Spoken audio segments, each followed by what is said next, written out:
One of the things we really like to think about in terms of what can we place a focus on that will have a meaningful impact on the business is just some of our foundational guiding principles. Many of us are familiar with the idea that your business can only move as fast as your biggest bottleneck allows. Meaning if you are absolutely phenomenal in some aspects of your business, they won't compensate for the aspects where you're not phenomenal. Welcome to Leading with Force, the podcast where we help you grow your business and lead your people with passion and purpose. I'm Brian Force. I appreciate you joining me for this episode. Let's dive in. Hey everyone, thanks for joining me for another episode. I really appreciate you being here. Before we dive in, if you have not subscribed to this podcast or shared it with a friend, I would really appreciate if you do one or both of those things. It really helps me with my mission to reach as many people as possible. And then when you're done with that, go and check out brianforce.com and subscribe to our weekly newsletter. I spend a lot of time making sure that we give actionable guidance every week that you can implement in your business right now. So share the podcast, go ahead and subscribe to the newsletter on brianforce.com. That's enough for the PSAs. Let's get back to the episode.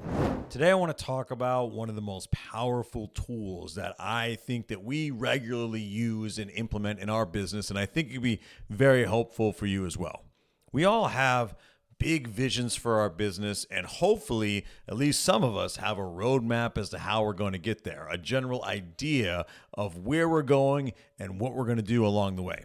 And then hopefully all of us have some version of a formalized business plan. It's our roadmap to capturing that vision. And sometimes that business plan has certain timelines in it. And then we probably have yearly goals in our business that adhere to that business plan that hopefully speak to that big vision. We have a vision, a plan to get there, and then year over year execution towards that plan. That's on paper normally how it goes. We don't always visit those tools all that often. We don't always circle back to our vision, our business plan, and our year over year way of executing very often. In the minutia and chaos of our everyday operations, those things can tend to get lost. And we become very used to not visiting them regularly over time, but just getting swept up in the day-to-day operations of our business. Just trying to keep our heads above water and make it through to the next day so we can control the chaos again. We tend to get all excited about laying these things out, but we don't really utilize them all that often in our business, I've found. And so one of the things that's been effective for us that I've implemented over and over again are essentially 90-day business plans, 90-day sprints, as we kind of call them. It's essentially a revisiting of our overall strategy, our vision of where we want to go, the tools we have and the plan to get there, and then breaking it down into what can we do for the next 90 days. We're all familiar with the saying that there's only one way to eat an elephant, and that's one bite at a time. And this is a version of that ideology, that sometimes the vision can seem really far away. Sometimes the plan doesn't really feel feasible to execute on because things are really chaotic right now. And sometimes year over year plans of execution, they tend to drag on. They don't feel present. They don't have a sense of presence to them. They don't feel in the moment.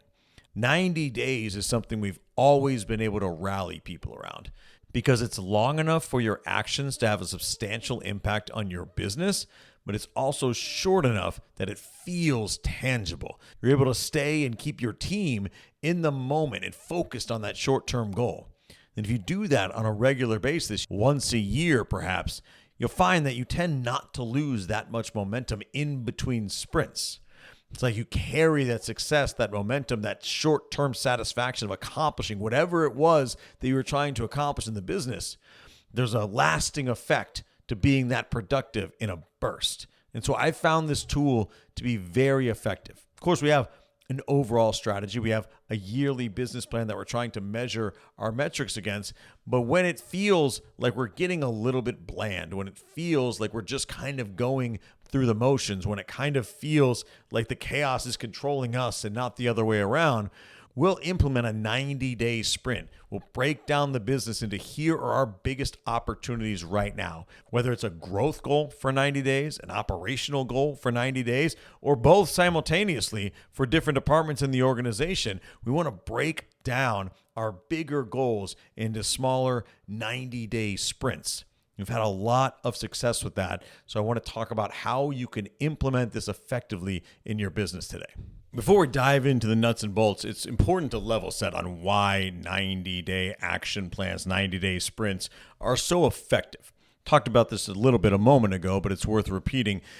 90 days is a long enough period of time to have a substantial impact on your business, but it's a short enough period of time that you can maintain energy and momentum around something.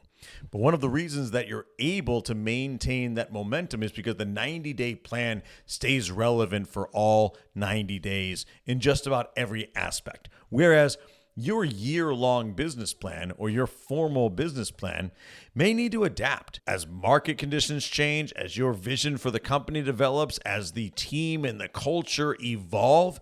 Your plan may not become necessarily obsolete, but it may not be quite right. It's going to need revisiting. It's going to need adjusting. And along the way, there are going to be times where it feels like it doesn't necessarily fit where your business is at right now. And it's going to be hard to maintain energy and culture around a business plan that doesn't necessarily seem to fit the current state of the organization. Whereas 90 days of focused effort on one or two very important aspects of the business, that stays relevant for that entire 90-day period. You can rally people around these core objectives for 90 days. You can energize them, you can gamify it, and you can show instantaneous results almost. And that's why it's easier for your team at times to maintain a higher sense of energy around a 90-day sprint. So you can imagine if you regularly implement this strategy once or twice a year, you're going to be carrying energy from one 90-day sprint to the next. I do, as a side note, actually think it's worth just implementing this strategy once or twice a year. That's a personal lived experience thing. I just happen to find when you try to do 90-day sprint after 90-day sprint after 90-day sprint, it just feels like you're always throwing something at your team that it sort of diminishes some of the aura around having a special sprint type thing that you're doing.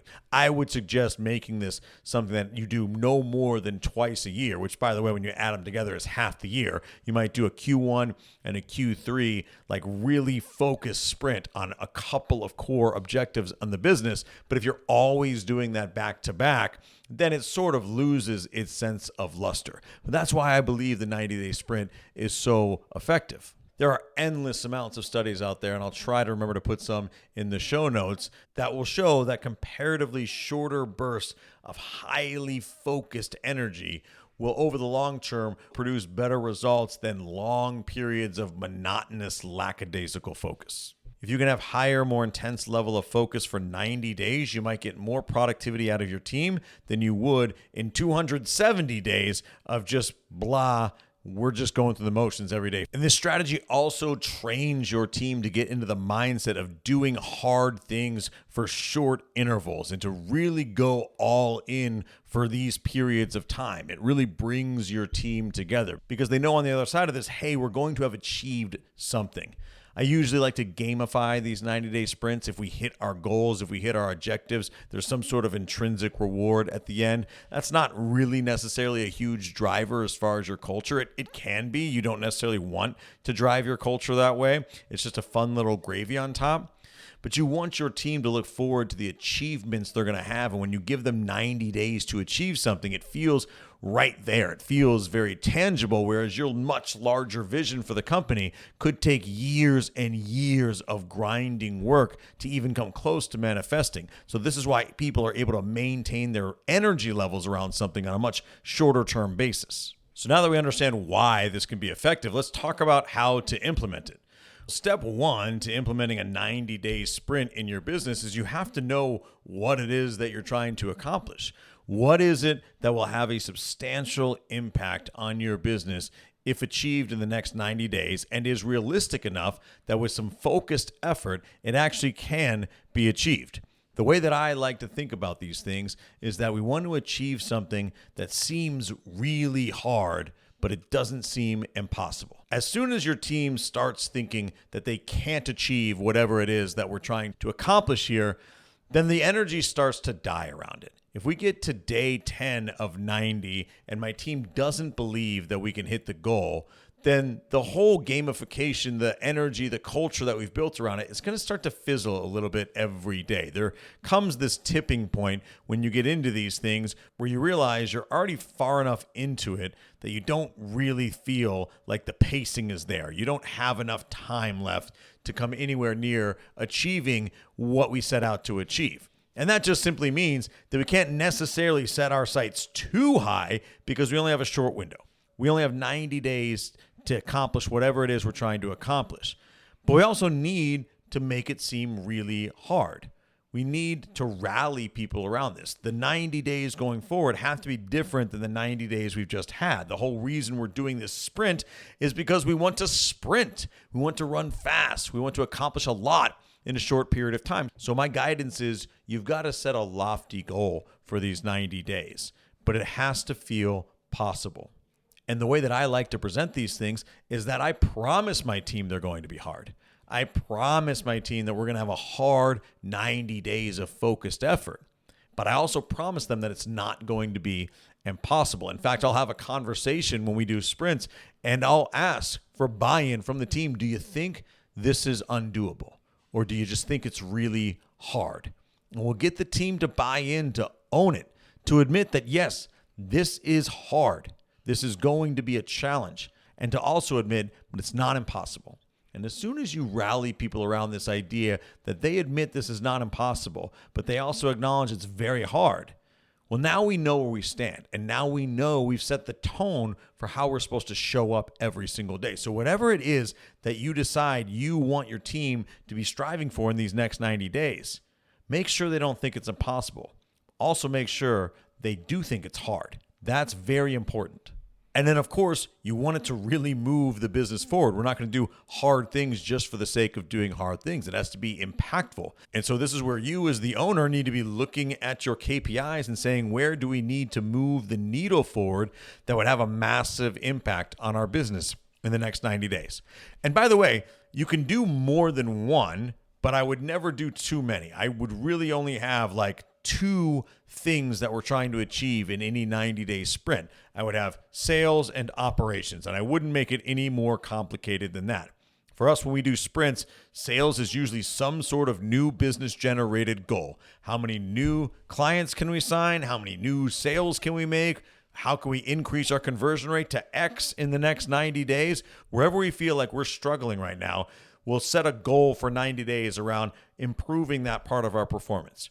We ran our real estate sales organization is a great example of that. We have new signed clients. We have new executed contracts. We have increased conversion rate on appointments. There's a lot of things that we can look at, and we track all this data to say, hey, we're doing these things right, but if we increased our performance here, we would see massive results. And so we'll look at the business and decide what's the most meaningful KPI we can move forward. Are we getting really high levels of activity but not converting? Or are we just not getting enough activity in the first place? If we increase activity, will everything else fall into place? Or are we doing the activity, but we really need to focus on closing for the next 90 days? And so we're going to have a 90-day sprint on how we can increase our closing rate, right?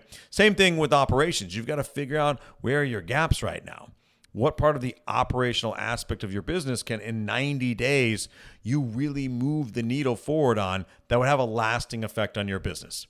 For one of our organizations, our major KPI on our scorecard is processes completed on time. The percentage of processes that we complete on time every single time. It's like a Subway sandwich line. We just want the sandwich to come out at the end of the conveyor belt accurately and on time. And we measure the percentage of the time that happens. And so when we dip way below our standard for the percentages of processes completed accurately and on time, that's a great 90-day sprint KPI to focus on. Are we only completing 80% of our processes accurately and on time? 8 out of 10, it's not the end of the world. It's not really our standard, though. What would our business look like if we got that to 95%?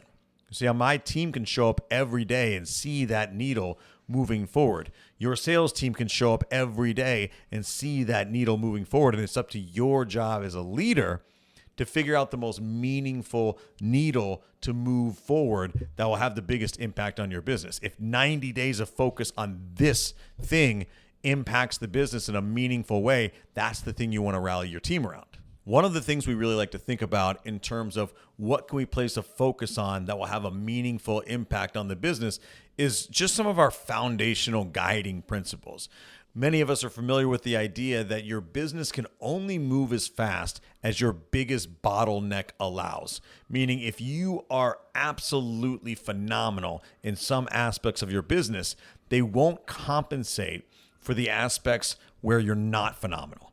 Your business as a whole will only really ever perform as well as its weakest parts. Because if you have a process, then as the business moves through that process, every client, every service, every sale is eventually going to hit that biggest bottleneck. And so one of the ways to think about a 90-day goal is, what would the business look like if we improved our biggest bottleneck by X percentage? If we made a substantial impact in getting better in this one area, what would it do for the business as a whole, rather than focusing on doing the things that we already do at a high level even better? Where can we improve the things that we lack greatness in? And what would that do for the rest of the business? So that's just a little bit of a tip to help guide you as far as where you're putting your focus for these 90 days.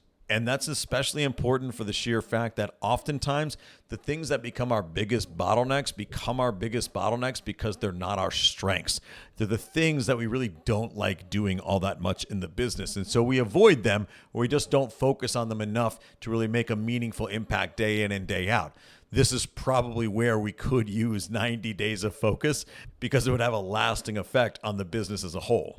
Another great thought exercise to do around this is just a simple SWOT analysis: strengths, weaknesses, opportunities, and threats, right? This is a very fundamental business principle, and we should be doing these analyses on a regular basis, but we focus on what we're doing well, what we know we're not doing well enough, and then where our opportunities are to improve, and then what is the downside or the threat to us of not improving on our weaknesses or capturing those opportunities. So we're about to implement a 90-day sprint in one of our businesses, and we need everyone on our operations team to pitch in, because we are trying to build a knowledge base so that we can have AI agents start handling a lot of the repetitive, non-dynamic thinking tasks in our business. Essentially, everything that we do on a repetitive basis that doesn't take a whole lot of complex thought, we want AI agents to be doing those tasks as quickly as we reasonably can, so long as they're accurate, effective, and they're up to our standards. And the way that we do that is we have to build a knowledge base to train that agent on. So coming up, we're going to be doing a 90-day sprint where we have a goal as to how much knowledge we can build from our current processes day in and day out, using different tools to document down to the nitty gritty, not just our SOPs, but like everything that goes into them. Click here, point there, type this, like down to the most absolutely granular level, because that will help us with our curve in training this agent. And so we're going to gamify and put a 90-day sprint on how much knowledge we can build. Reason being, that's a massive opportunity in our business. It's a massive opportunity because it will free up man hours to do things that we're not currently getting to right now. It's a massive opportunity to increase our productivity overall as a business.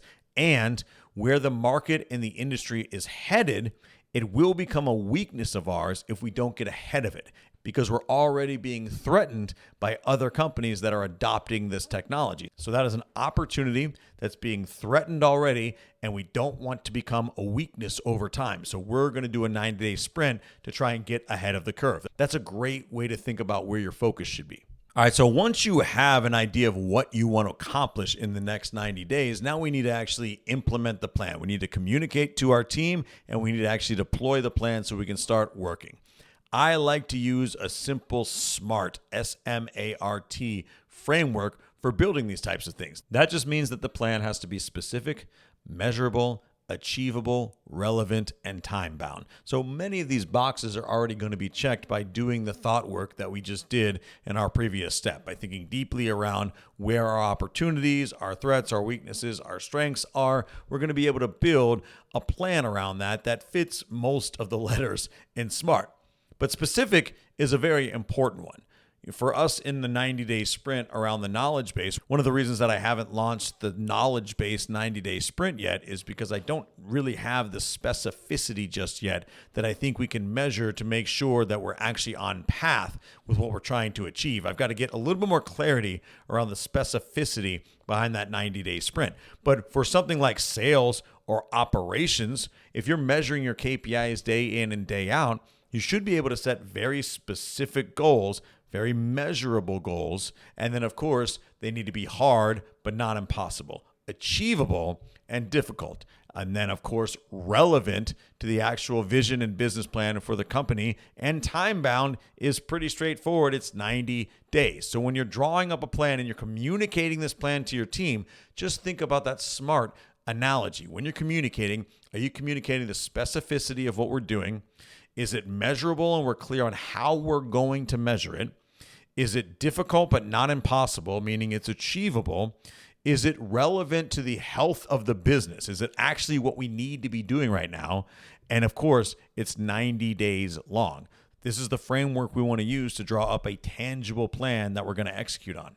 And once you have that SMART roadmap, you need to make sure that you have the right time, people, and resources dedicated to achieving the goal of the sprint. And so I like to focus on those things kind of in the right order there. One, do we have the time set aside? Meaning, how do we implement this 90-day sprint without becoming so focused day in and day out on only these one or two things that we actually start dropping balls, right? Are we very clear around the time that we should be dedicating to just this 90-day sprint goal?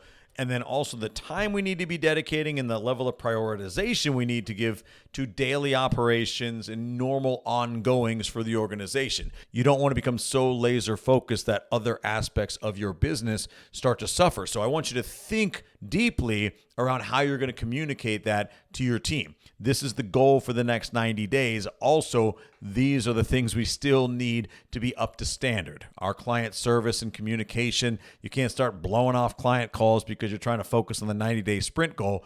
Things still need to be business as usual around here. And then resources are important, right? So what tools do we need, or what capital do we need? What do we need to invest in right now or focus on that we might not currently have available, right? So in this kind of knowledge-based building example, there are a lot of documentation tools that have really come to market in the last couple of years since we've really cemented our normal SOPs that we're bringing in and having our team learn how to use, because they'll expedite the process of really documenting those things day in and day out on a granular level. There's some really cool new tools that'll basically just follow you along as you work all day and build an SOP as you're going through your normal daily cadence. It's very, very cool. Tools that we didn't have before because we weren't focused on building those SOPs. We already had them built. Now I want to document them for an AI agent, and that takes a different level of granularity. So we need to bring in some new tools and train the team how to use them before we start the 90-day clock. So these are things to really think about as you're working through this. And then, of course, people as well. Do you need to maybe backfill some positions to keep the business moving forward as you're focused on this 90-day sprint? Do you need to build a little bit of a bench of talent to handle some of the day-to-day minutia while your heavy hitters are focused on this one or two objective goal for 90 days? The important thing is that people have the resources that they need to actually achieve a very hard goal, and that you as a business don't completely shut down or start to collapse on yourself because we're so laser focused on these one or two things. We need to keep the business moving forward as usual. Those are the things you want to think about when you're coming up with your plan and how you're going to communicate it to your team. And the last little piece of guidance I would give on implementing a 90-day sprint is set the tone for constant communication, check-in, and making adjustments. Think about a 90-day sprint as just condensing your entire 1 year of business into 90 days. Like from a communication standpoint. If you're regularly meeting with your team once a week, your direct reports, maybe you need to be meeting with them once every day or 2 days for quick check-ins. How do we do today? Are we moving the needle forward, right? You're basically condensing the entire year into one quarter, and you need to really bring that type of intensity, because if you are doing a 90-day sprint and your initial strategy isn't bringing you as close to the goal as you need to be, you've got to iterate much faster than if you had a longer time horizon. You've got to know right away. So if you're sending your sales team out there with a new product or service offering and you have a 90-day goal for it, and day 3, we're like not making any progress at all, we need to pivot. We need to figure out why. We need to adjust. We need to do something. But where we might usually have like a month to measure something, now we've got like 5 days. And then we've got to take a look at it. And so I would really advise that your direct reports, your team as a whole, you're increasing the intensity and the regularity of your communication, and you're ready to pivot. You're ready to control that chaos a little bit for 90 days, because it's going to be a lot more intense than your normal everyday operation. So you need to really think about how you're going to create those micro feedback loops, what you're going to look at data-wise, and then how you're going to make decisions to pivot or iterate on the fly, because we've only got 90 days to achieve something really hard, and we're going to have to steer this ship and course correct on the fly. So we want to set the tone ahead of time so people don't feel freaked out that you're like all in their business all the time. If you set expectations and you're transparent about what it's going to look like, your team is not going to be taken aback when you're all in their face all of a sudden. We're in this together. We've got 90 hard days, and we need to be aware of what's going on at all times. So set that expectation ahead of time when you're laying out the plan for your team. So let's tie a bow on this one. 90-day sprints can be a phenomenal tool in your business. I wouldn't do them more than once or twice a year, because you want them to be a unique phase in your business, in your cadence. You want people to get excited around them, rally around them, and you don't want them to be happening so often that they lose their sort of allure. It's something that can bind your team together if used effectively. But you have to understand what it is that you're trying to accomplish. You have to make it hard, but not impossible. And you have to make it impactful. You can't do hard things just to do hard things. You got to find the thing in your business that if you do a 90-day sprint around it and drastically improve that area of your business, it's going to improve the entire business as a whole. That's where things like SWOT analysis and SMART plan can come into play. Look at where you're weak and look at your opportunities. And oftentimes those are the places that you could use hard 90 days of focus. And then you've got to communicate it to your team, set expectations, make sure they have the right tools and resources, and then have a plan for how we're going to keep the business moving forward from a day-to-day, everyday operation standpoint, so we don't take the eye off the ball and things start to fall in on themselves. If you do those things well and you utilize this tool every once in a while, I promise you, you will re-energize your culture, and you'll see a version of your team that doesn't always show up. They'll prove to themselves what they're capable of, and it tends to make a lasting impact on their performance. So think about what you're going to do for your 90-day sprint. I would love to hear what it is, and I'd love to hear the results and how this had a positive impact on your business. Drop a comment below. Get in touch with me. I really hope that you got some value out of this episode, and I look forward to seeing you next time. Thanks again for joining me for another episode of Leading with Force. If you found this episode valuable, please consider subscribing to our channel and leaving us a review. And then head on over to brianforce.com and sign up for our newsletter, where we bring you all sorts of guidance on how to build your business, grow and scale, and lead your people with purpose. Thank you again for listening, and we'll see you next time.